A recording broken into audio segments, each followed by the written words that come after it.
Good evening, SEC Nation, and welcome to the 24th edition of SEC Live, all right here on SEC at the Voice of College Football from yours truly, Jackson Johnson, and a very special guest, the one and only himself, Rocky Moran, the co-host of CFB Express, one of the fastest growing channels in all of YouTube in the world of college football, as we are going over our take on the granddaddy of them all, the Rose Bowl and the Sugar Bowl.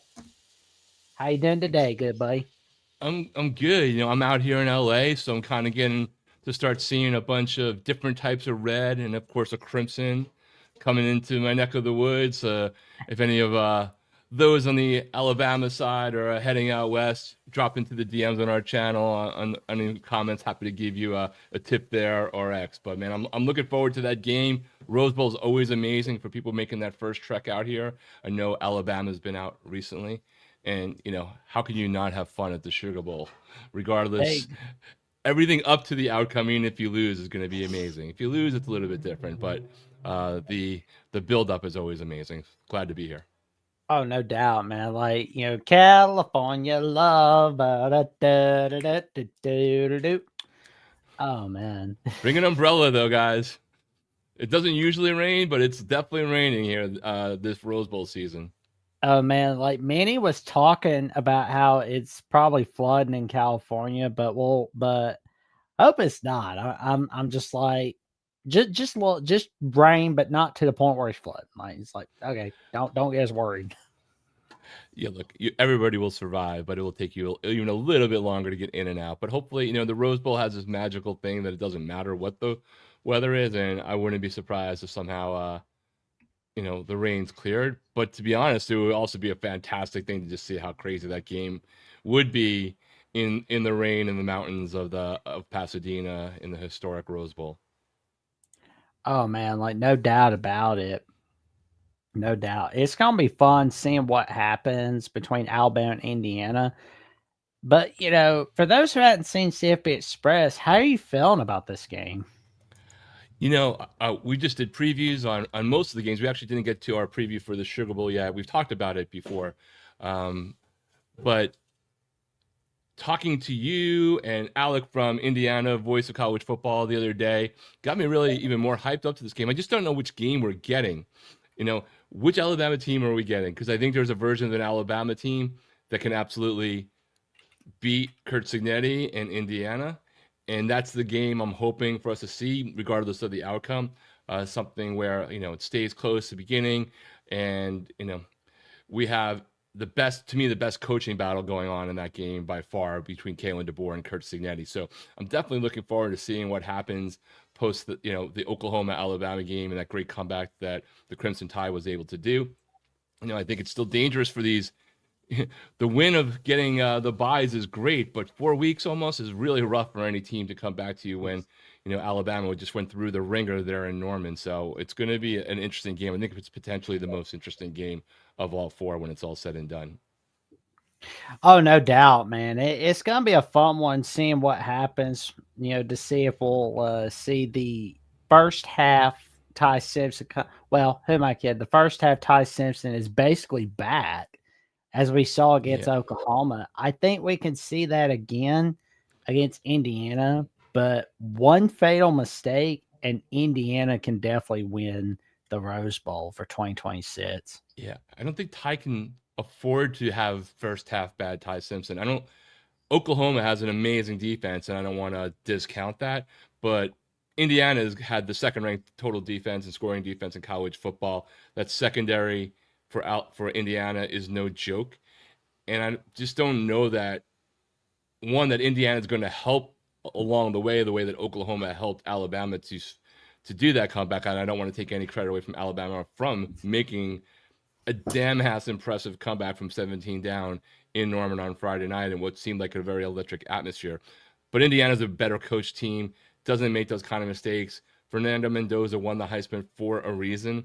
Matthias had a challenge coming back from that surgery, still got them out to that lead. I just don't know that Alabama can afford to come close to coming down anything like that.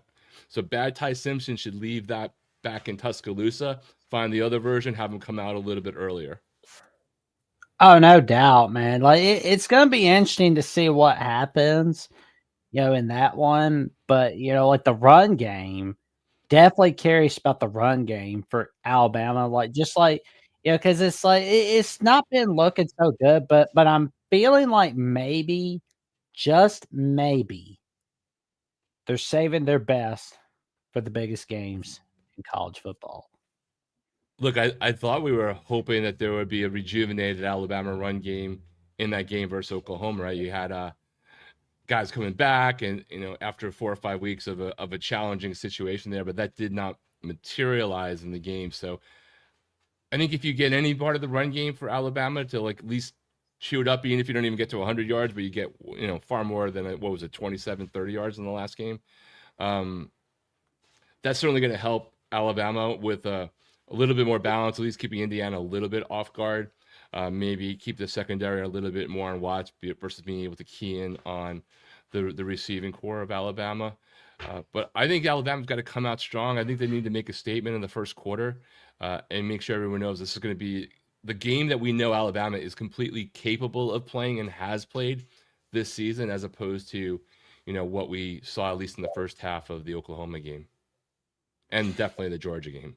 Oh, no doubt, man. Like it, and like for those who haven't really seen, the video that we did on CFB Express, where it's like Alec and I were on with you. What was your final score prediction for Alabama, Indiana? I get to. I should. You would think I would remember that. I had Indiana winning, but I don't have it being a. I have it being a tight game. Like I have it being like a 28-21 kind of game, but that's only because I just don't know which version of Alabama we're getting. I think Alabama has the talent to compete with and to beat Indiana. I would not be surprised. I mean, I'll pick this game for fun, but I wouldn't put $1 on this game because I think it's entirely possible. Because I think Kalen DeWar is an excellent coach, and I think Ty Simpson's an excellent quarterback, and I think that offense can really do something. Um, but I need to see it. I need to see it earlier. I need to see that Alabama has come back to the team that we think that they can be, the team we saw in in the second half against Oklahoma, and even a little bit more than that, because I just don't think Indiana is going to make any of the degree of mistakes that we saw Oklahoma do in that game. Oh yeah. Well, like I said on CFB Express and on a few other places here and there, and especially on tonight's edition of Crimson Tide Live, I believe Alabama will win 28-24 against Indiana.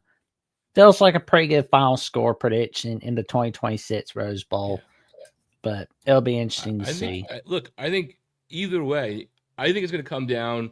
We're going to go into the fourth quarter with the people on pins and needles because the game won't be determined. And I think it's really going to be who just makes the plays in the final 6 or 7 minutes to either cement that winning score or to make that stand, because either team's going to be ferocious trying to come back and tie the game up or put themselves ahead, whoever's down. Like, I'm expecting a good game, but I think the wild card really is the weather too.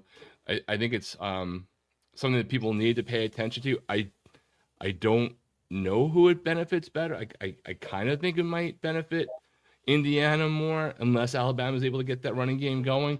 But you know what? We've seen tons of times where outstanding passers are able to do wonders in the rain, regardless of what people might think about that, right?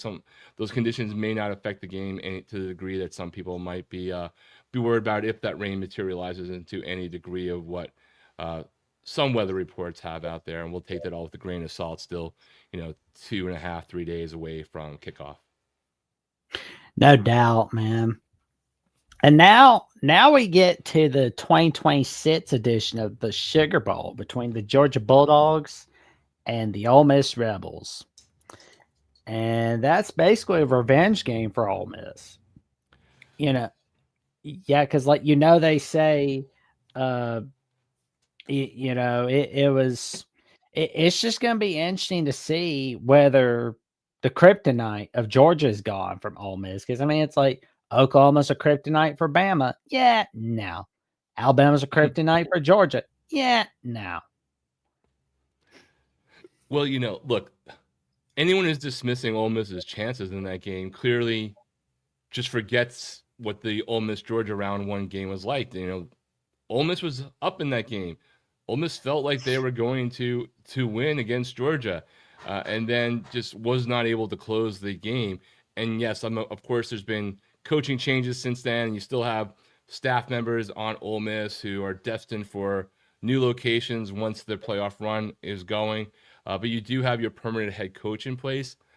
I feel like this game, a lot of people are doubting the potential for Ole Miss to play and win in this game. I think Georgia is strong as hell. I think they might be playing the best football of any team heading in to the playoffs. So it's going to be a tough matchup for them. But I don't think it's that it's out of the question that Ole Miss can really make this a game and close the deal that they were not able to do in the first round. I also wouldn't be surprised if Georgia wins the national title. Like at this time, if you think of all 8 teams that are in here, regardless of what the point spreads are, I can make an argument for any one of the teams ultimately to win it all. I think Ole Miss might have a little bit of a harder path when it's all said and done. They're currently the longest shot of the 8. I think Miami is like the next to longest shot in that regard. But I think it's going to be a really good game, man. Like I'm excited for 48 hours from now and on when all of these games kick off. I think it's an impressive schedule with great storylines in every one of these games. And I'm really curious what Ole Miss can do on the back, not just off of their passing game, and despite all the changes, but certainly that RB is going to have a lot to say about what's going on. But Georgia's defense is still tough as hell, man. Oh, no doubt. Like Georgia, you know, I've criticized Mike Bobo a lot as offensive coordinator because I mean it's like I'm not thinking that he can get the job done. Right. But my thing is this Georgia team can definitely win their 3rd national title in 5 years. They absolutely can, even with, young quarterback. I mean, who do you trust? It's a good question. Like, who do you trust more, Trinidad Chambliss or Gunnar Stockton? It's a good I can make question. an argument for either of them, right? Yeah. I mean, like Gunnar Stockton, he's been huge this season. Yeah, he's impressed me. I mean, I didn't think that Georgia was going to what might have been like Team 13 this year. They might have been the Notre Dame or BYU of the season because I just didn't know whether Gunnar Stockton was going to be able to do it this year. I certainly thought he was going to be able to eventually do it. I might have thought it might be a 1-year blip for Georgia, but he's completely, proven that theory wrong. One of a number of preseason predictions that I know that I've gotten wrong. Shout out to the disappointment bowl between Penn State and Clemson as a good reference guide. But Georgia, if they're standing down in South Florida with the trophy at the end of this, I would not at all be surprised. Yeah, and like Nate Frazier, like he's definitely been pretty good for Georgia. Because like when we think of Georgia, we usually think of the running game. That's Right. what we usually think of, and he stepped it up big time for the Bulldogs. And there's Zachariah Branch on the receiving core, Colby Young and London Humphreys, Noah Thomas and Dylan Bell and Colby Young. I mean, you got those guys just They're stepping deep. it up. They're deep, man. But when you're averaging 5.5 yards a game, and I know that there's running backs that are do more than that, but do the math. That's like a first down every 2 carries, right? He has. So there's that running game can really provide the backbone for Gunnar Stockton. Not that he needs it, not that we're worried about him being a turnover machine or anything like that against his Ole Miss team. But it certainly helps to have that balanced attack, and he's a key part of pulling that off and making that happen for Georgia. Yeah, and just looking at also the Georgia defense, what we've seen from CJ Allen, man, it's been a ballroom blitz if you're going against him. I mean, if I'm not mistaken, I'll double check it. Right, you've got total defense. I think 6 or 7 of the teams in the playoffs are in the top 13 overall, right? With Georgia on total defense, I think it was the 11th ranked team, which for some might be might be considered a down year for Georgia, but we're talking just a matter of yards from being behind the statistical rankings for Oregon, Oklahoma, Miami. But there's so many great defenses in this playoff, and that's like the one area where Ole Miss has more of a gap versus the others in the playoff relatively, right? There's they're down in the 40s in terms of their ranking. That's why it may be that they might have the hardest path, is because their defense, while good, statistically speaking, is a next tier below a bunch of other of these teams that are still up in the playoffs that are in the upper echelon of college football. No doubt, man. Just curious to see what will happen, but and just seeing like Georgia as the 6.5 favorite, and the over under is basically 56.5, in this game. And I know like Keelan Lacey, he's been a huge part of Ole Miss run game, obviously. Yep. Like when you combine him and Trinidad Chambers, Dangerous, man. Lacey's fusion. Everybody wants Lacey on their team, right? And while we're talking about Georgia's defense, we just went through there. These two teams met, and Ole Miss put up a ton of points on Georgia's defense. Probably the ones responsible for them statistically being behind a few of the others, just off of that one game alone, with them giving up the 35 points to Ole Miss in round one back on October 18th. In the in the still lane train days. So that over under makes sense in light of that game. Though despite a lot of other games, you might expect the Georgia line to be a little bit lower just because of how good their defense generally is throughout the season. But it's indoors, it's the Sugar Bowl. I expect it. I don't personally expect it to be as quite a high scoring game as that one was, but somewhere a little bit below that. Oh, I got a feeling a kitty cat does not like the Georgia Bulldogs. Apparently not. I think he might be a tiger. I wonder which one, LSU, Auburn, or Missouri. SEC gives us so many options for that, right? So you don't have to choose. You can just choose your own journey.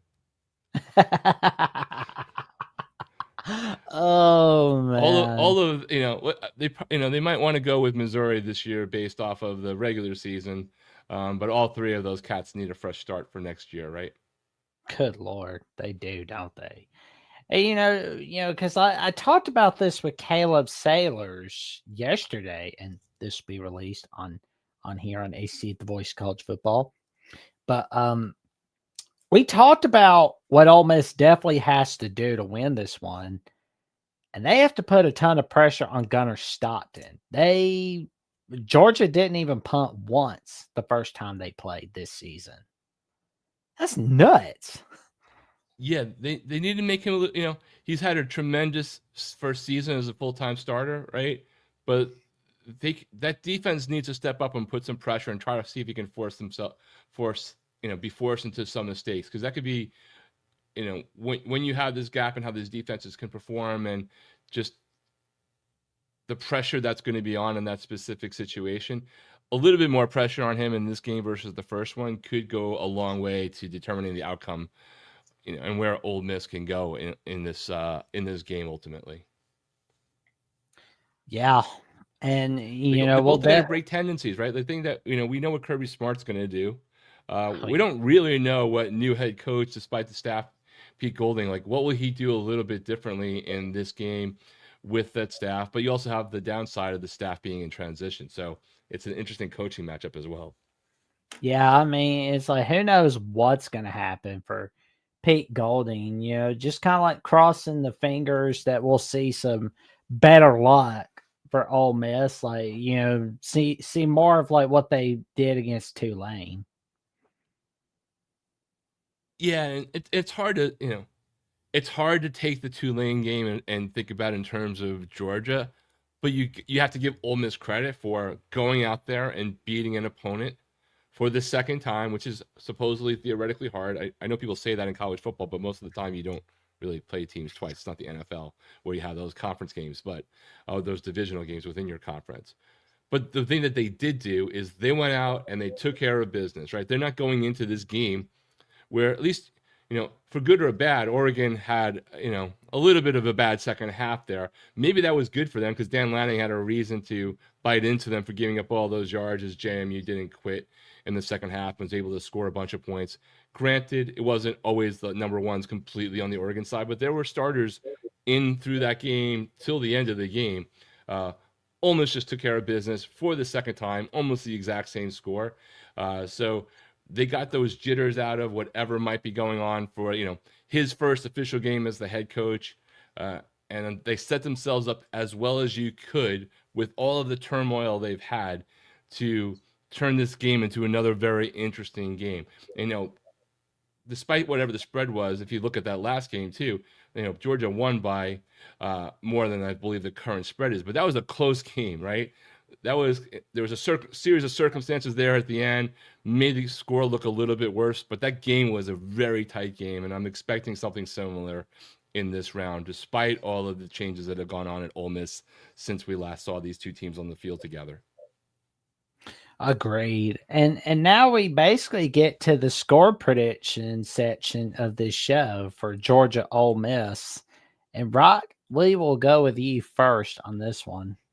I'm thinking that this game is going to be a little bit less high scoring.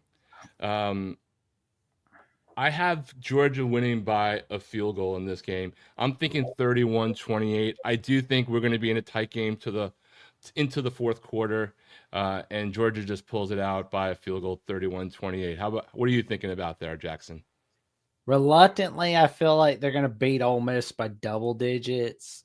Interesting. I think it's going to be a 31-17 victory by the Georgia Bulldogs over Ole Miss. I feel better about thinking this is my prediction on this game than I do on the Alabama Indiana one. If you ask me tomorrow, I could fluctuate on that one whatsoever. I'm pretty confident Georgia's going to win, but I do think Ole Miss is going to put on a very good showing, and maybe the right things break their way, the right turnover margin, a little bit more pressure on Gunnar Stockton, steering him into some mistakes, and you never know. But I do think all four of these games this coming New Year's Eve and New Year's Day have the potential to just be good on good on good on good. There you go, man. And hopefully Sugar Bowl will not be a whipping. It'll be a really good game. I don't want it to be like Ole Miss Tulane. I want to see it be more. We need a good nightcap on New Year's Day, man. We need it to be the topper to a great day, not the turning off to see to check out all the YouTube reactions to the other two games early. Oh, for sure. I mean, because Oregon, Texas Tech should be fun. Alabama, Indiana is definitely going to be fun. Miami, Ohio State should be a fun one Wednesday night. I mean, who needs Ryan Seacrest when you got these playoff games, man? We definitely don't. I mean, who needs Ryan Seacrest? Period. But and at one point, will they ever take Dick Clark's name off of that? Like, so many people don't even know who that is anymore. But I digress. Oh yeah, the guy that was doing $100,000 pyramid. Yeah, or $10 pyramid when he started it.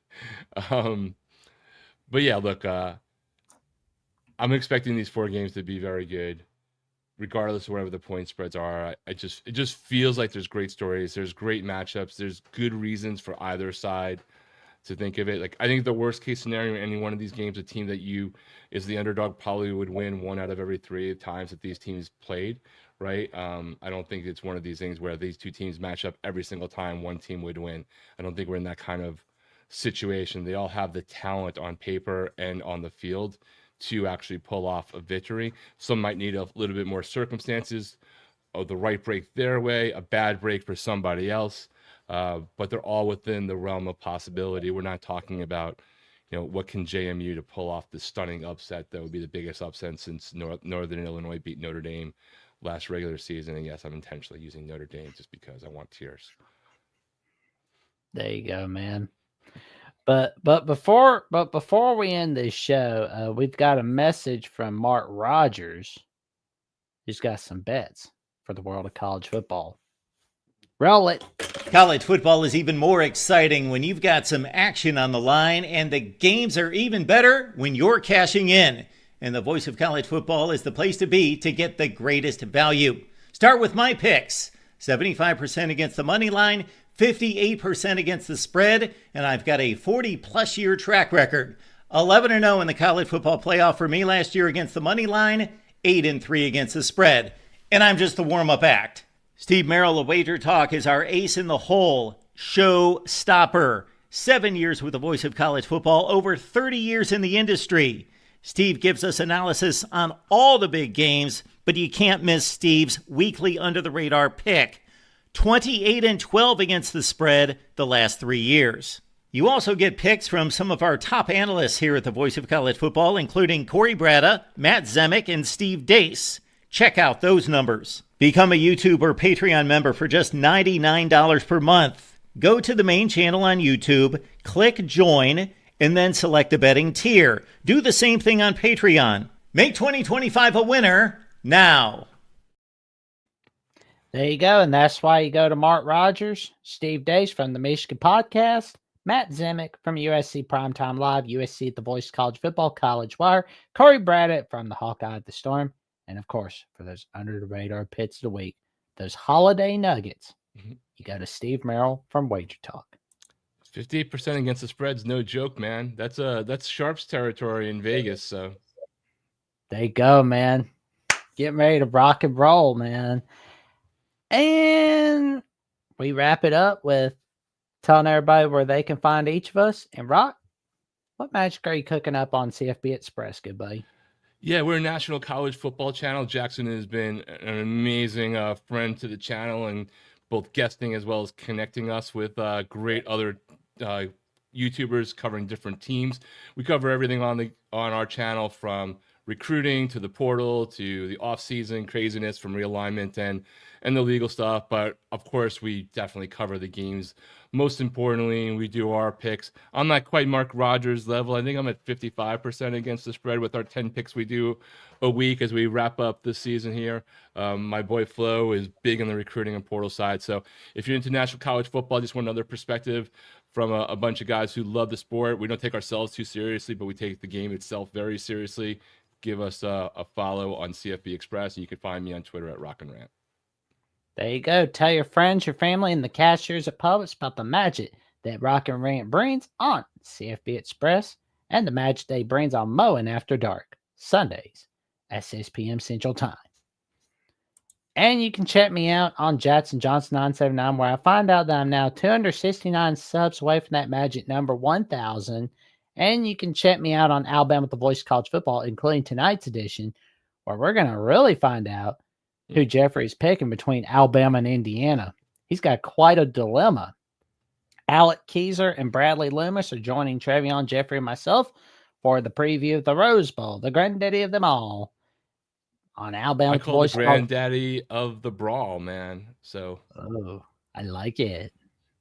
So there we go. Granddaddy brawl, man. Oh man! And matter of fact, we're basically, now 30 subs away from 3,100 on Alabama at the Voice College Football. That's pretty cool.